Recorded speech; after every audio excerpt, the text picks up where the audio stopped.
오늘 저희는 이 강의를 통해서 정신분석과 자본주의가 무엇을 의미하는지를 한번 살펴보고자 합니다. 앙티오이디푸스 57페이지에 보면 정신분석의 위대한 발견은 욕망하는 생산, 무의식의 생산들의 발견이었다. 하지만 오이디푸스와 더불어 이 발견은 하나의 새로운 관념론에 의해 은폐되었다. 고합니다. 프로이트에게 이드로 표상되는 욕망의 본질은 태어날 때부터 가지고 있는 성욕입니다. 이는 억제되지 않는 성본능이지만 유아기 때 생존의 필수적인 자기보존 본능과 결합되어 있습니다. 심지어 승화의 성격을 띠는 본능, 그러니까 탐구 본능이라든지 아니면 예술과 같은 본능까지를 포함합니다. 하지만 프로이트는 꿈의 해석에서 꿈의 목적으로서 소원 성취를 제시를 하는데요. 소원의 대상을 기억 속에서 찾게 되는 것이지요. 나에게 만족을 주었던 대상, 그 대상의 표상을 떠올리는 환상, 그것이 주었던 만족감을 반복하기 위해서 하는 활동이 바로 욕망이라고 합니다. 남자아이가 최초로 욕망의 대상으로 삼는 것은 바로 그의 어머니입니다. 어머니에 대한 성적인 욕망이 더욱 강렬해져서 아버지를 욕망에 대한 장애물로, 경쟁자로 인식하게 될 때 아버지는 이 아들에게 거세 위협을 통해 이 욕망을 억압하고자 하게 되지요. 아이가 아버지의 거세 위협에 복종하여 오이디푸스 컴플렉스를 극복하게 될 때 인간은 문명의 질서 속으로 편입됩니다. 이를 받아 락항은 충만한 경험의 대상인 엄마와 이 아이 간의 분리를 인간의 근원적인 결핍의 근원으로 제시하며 프로이트의 욕망 개념을 결핍으로서 규정합니다. 앙티오이디푸스 58쪽에는 욕망을 획득 쪽에 두자마자 욕망에 대해 하나의 관념론적 착상을 갖게 된다. 이 착상은 욕망을 무엇보다도 결핍, 대상의 결핍, 현실적 대상의 결핍이라고 규정한다고 합니다. 욕망이 현실적 대상의 결핍으로서 규정될 때 문제는 무엇일까요? 바로 욕망은 환상을 생산하는 자로서 욕구의 기초에서만 작동하게 된다는 것입니다. 현재의 욕구가 과거의 충만한 경험을 상기시킬 때, 그러니까 미래의 이 욕구를 충족시킬 대상으로서의 환상이 생산되는 것이지요.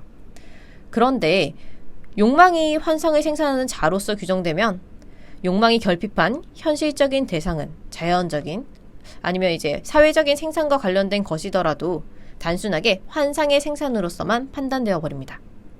이제 프로이트에게 중요한 것은 어떤 환상이냐 하는 문제이고 어머니가 최초의 충만한 만족의 대상이었기에 여기서 프로이트는 오이디푸스 컴플렉스를 답으로 제시합니다.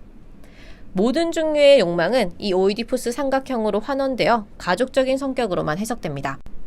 여자되기 망상과 구원 망상을 지닌 편집증자 슈레버에 대한 사례가 바로 여기에 부합하는데요. 어린아이는 유아기의 경험에서 성적인 욕망을 방해하는 인물로 아버지를 만나게 됩니다.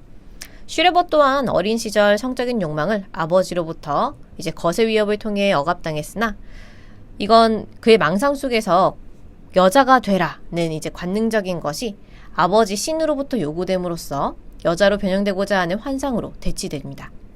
슈레버는 처음에 이 환상을 거부하죠. 여자가 되고 싶지 않다.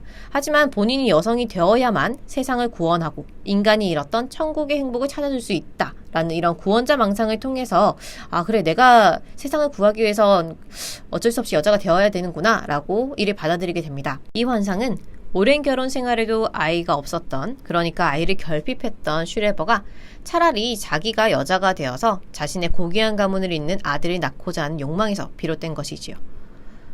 앙티오이디푸스에서는 이건 오이디푸스야 라고 말하라. 그렇지 않으면 따귀를 맞을 거야. 정신분석가는 이제 내게 있는 너의 욕망 기계들은 뭐니? 라고 묻지 않고 이렇게 소리 지른다. 내가 내게 말할 땐 아빠 또는 엄마라고 대답해. 멜라니 클라인마저도. 이렇게 되면 모든 욕망적 생산은 으깨지고 부모의 이미지들로 복귀하고 전 오이디푸스 단계들에 맞추어 늘어놓이고 오이디푸스 속에서 총체화된다고 합니다. 들레즈와 가타리는 이러한 정신분석적 개념으로서의 욕망 개념을 받아들이지 않습니다. 들레즈 가타리에게 욕망은 아무것도 결핍하고 있지 않은 것이고 하고자 하는 욕망 그 자체입니다.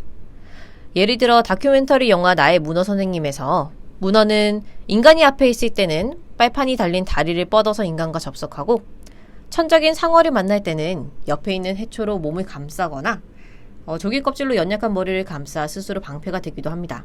또 물고기 떼가 지나갈 땐 다리를 뻗어 흩어지게 하는 장난을 치기도 하죠. 활동을 위해 접속하고 또 작동해서 다른 무언가를 생산해내는 것이 바로 욕망의 생산입니다. 엄마, 아빠, 나라는 가족 삼각형의 한 구성원으로서 개체 또는 유기체가 욕망의 주체로 상정되는 것이 정신분석이라면 들레즈와 가타리는 유기체의 욕망을 한정시키지 않습니다. 들레즈와 가타리에게 있어서 욕망 개념은 각각의 기관과 세포가 욕망을 갖는다는 점에서 굉장히 미시적인 개념이라고 볼 수 있습니다. 인간의 의지는 단일한 것처럼 보이지만 사실 내부의 수많은 의지들 중에 하나가 다른 의지들을 제압한 결과 우리 몸은 수많은 영혼의 집합체이다 라고 하는 니체의 힘의 의지의 개념과 유사하다고 볼 수 있겠죠. 니체에게 무수한 미시적인 의지들의 종합인 힘의 의지는 관성에서 벗어나려는 힘으로 기존 힘의 분포를 변화시키려는 그러한 힘입니다. 미시적인 욕망은 개체에 내재한 본질적인 욕망이 없음을 의미합니다. 앞서 이야기한 문어의 사례처럼 욕망은 주변에 무엇이 있느냐에 따라 다르게 관계 맺고 이 관계에 따라 다른 본성을 갖게 되는 것입니다. 어떤 사물이 계열화되는 이웃항에 따라 상이한 본성을 가진다는 것을 들레즈와 가타리는 배치라고 표현합니다. 욕망은 배치에 따라서 무수히 많은 욕망을 생산한다는 점에서 분열증적이라고도 말할 수 있겠죠. 들레즈 가타리는 흐름을 절단하고 또 채취하는 방식으로 작동하는 모든 사물들을 기계라고 정의합니다. 접속하는 항에 따라 다른 기계가 된다는 점에서 욕망은 생산하는 기계라고 할 수 있습니다. 이렇게 욕망을 생산하는 기계로 규정할 때 앞서 언급한 병원장 슈레버의 사례는 색다르게 파악됩니다. 우선 질문이 달라지죠. 프로이트가 그것은 무엇을 의미할까? 라고 질문한다면 들레즈와 가타리는 그것은 어떻게 작동할까?를 질문합니다. 정신분석은 아버지를 입법자이자 권력을 지닌 존재로 상정했지만 들레즈와 가타리에게 슈레버의 아버지는 이런 가족적인 전달에서 가부장으로서 작용하는 것이 아닙니다. 자세 교정을 위한 정형기계를 고안해서 아들에게 적용했던 그 아버지는 기계적인 정보나 소통에서 기계의 담당자로서, 담지자로서, 그러니까 사회장의 메신저로서 작용했을 뿐입니다. 게다가 슈레버는 하위 법원 재판관으로 있으면서 제국의회 후보로 선정되었을 때, 그리고 법원의 재판장이 되어 무거운 책임을 맡게 되었을 때 신경증을 앓게 되었다고 서술한 바가 있습니다. 그러니까 슈레버의 편집증은 아버지를 상기할 때가 아니라 이런 무거운 사회적 책임과 더 깊은 관련이 있다고 볼 수 있지 않을까요? 학문으로 태양광선을 분출하고 여성의 관능적인 감각을 가지고 새들의 언어를 듣는 슈레버의 이러한 망상들, 그의 이러한 욕망 기계들은 가족적인 장이 아니라 사회적인 장의 리비도 투자로 더 설명이 잘 되는 것이 아닐까요?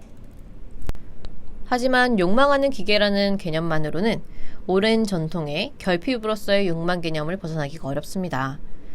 욕망하는 기계를 추동하는 원동력은 무엇인가? 그걸 설명해야 될 필요가 있기 때문입니다. 무언가를 결핍하지 않는다면 어떻게 무언가를 생산할 수 있을까요? 들레즈와 가타리는 결핍으로서의 욕망 개념을 벗어나기 위해 관념에서 시작하지 않으면서도 관념마저 만들어낸 능력으로서 생산을 설명할 수 있는 개념이 필요합니다. 욕망이 주체마저도 만들어내는 구성적인 방법, 그것이 바로 수동적인 종합들입니다. 수동적인 종합은 욕망하는 기계들의 작동 방식인데요.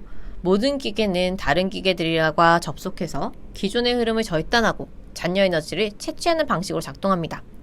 예를 들어 슈레버의 여성대기는 오랫동안 위가 없이, 장도 없이, 폐가 거의 없는 상태로, 식도가 갈라진 채로, 방광이 없이 또는 갈비뼈가 부서진 채로 기존의 기관들이 녹아 없어지는 과정을 거친 후에야 관능적인 여자 신경들이 들어와서 잔여 에너지로서의 여성의 쾌락을 얻는 과정으로 전개되죠. 욕망이 생산하는 현실계는 접속, 이접, 통접이라는 세 가지 수동적인 종합들에서 생겨납니다. 접속이란 엔드의 형식을 갖는 생산의 생산이지요. 왜냐하면 생산의 생산에는 항상 새로운 생산들이 연결되기 때문입니다. 이접은 either or의 형식을 갖는 등록의 생산입니다. 이것이든 저것이든 가능하다는 점에서 등록의 생산은 새로운 종합들의 그물이 구획하는 분리점들의 수많은 기계들이 배치될 수 있다는 점에서 분열증적이라고도 말할 수 있습니다. 따라서 등록의 생산의 법칙은 늘 이전되지만 늘 같은 것으로 회귀하는 차이 간의 호환이라고도 할 수가 있겠습니다. 등록의 생산의 결과로서 기의 표면에는 주체가 탄생하게 됩니다. 배치에 따라 탄생하게 되는 주체는 고정된 정체성이 없고 욕망 기계들 곁에 있으며 자기가 소비하는 상태들에서 태어나기에 이 종합을 소비의 생산이라고도 하죠. 주체는 욕망 기계들의 곁에서 잔여물로서 생산됩니다. 따라서 소비의 생산인 통접은 therefore의 형식을 갖는다고 볼 수 있습니다. 베테라임이 텅 빈 요새에서 보여준 자폐증 환자 조이의 사례는 이러한 수동적인 종합들을 아주 잘 보여주는 사례입니다. 조이는 여타 자폐증 환자처럼 다른 사람과의 소통을 거부하지만 자신이 환상 속의 전선과 연결된 기계라고 생각을 하는 그런 아이입니다. 전기의 흐름에 따라서 반응하고 다른 이들의 움직임 때문에 전기가 흐름이 끊겨졌다고 생각하면 더 이상 움직이지 않습니다. 조이가 자기가 좋아하는 상담가와 상담을 할 때 조이는 Connect I Cut이라고 부르는 그림 그리기 게임을 하곤 했습니다. 그 그림 속에는 유리관에 둘러싸인 아이가 한 명 그려져 있는데 조이가 예전에 그렸던 그림들과는 다르게 전선과 결합하지 않은 상태의 아이입니다. 조이는 전선과 접속, 커넥트를 하기도 하지만 기존의 전선과의 결합사슬을 끊고 그러니까 컷을 하고 유리관과 결합을 해서 자녀로서 만들어지는 유리관 조이로서의 주체 I가 발생하는 거죠. 유리관과 조이의 결합은 이안 간의 접속으로 조이와 유리관이라는 형식을 띈다는 점에서 생산의 생산이라고 볼 수가 있겠습니다. 그런데 조이는 예전에는 전선과 결합하였고 지금은 전선과의 결합사슬은 끊고 유리관과 결합하긴 하지만 그것은 무엇이건 상관없이 포함적으로 결합한다는 점에서 전선이든 유리관이든 이라는 형식을 갖는 등록의 생산이라고 볼 수 있겠습니다. 유리관과 결합하여 만들어진 조이는 따라서 유리관 아이라는 형식을 갖는 욕망의 주체의 생산, 즉 소비의 생산을 보여줍니다.